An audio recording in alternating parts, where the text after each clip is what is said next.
Welcome back to A Salute to Veterans. Did you know that there's part of a World War II plane in the Copper Country? Well, Local 3's Brianna McLean shares the story behind it. Outside of the Lake Linden Village Hall and Fire Station is one of the propellers from Lady Be Good, a B-24 Liberator plane used during World War II.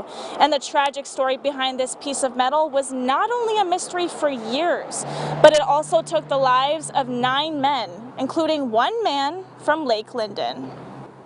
On April 4th, 1943, U.S. Air Force Technical Sergeant Robert E. Lamont and 8 other members of the 514th Squadron took off from an airstrip near Benghazi, Libya. This would be Lady Be Good's first and final mission.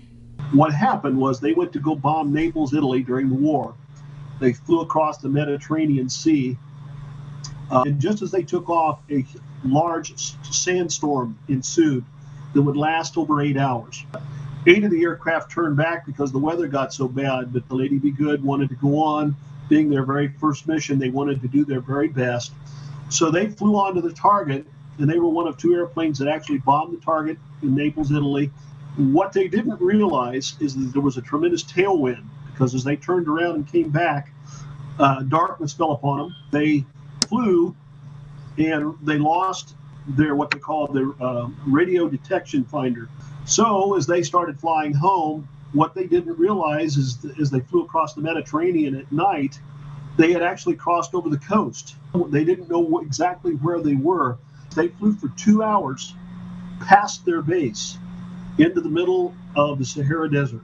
And as they began to run out of fuel, they still believed they were over the water. The pilot ordered the men to bail out. And when they bailed out then, what they didn't realize is that the Lady Be Good would continue to fly. She actually flew for another 16 miles on one engine, and she landed belly up in the sand.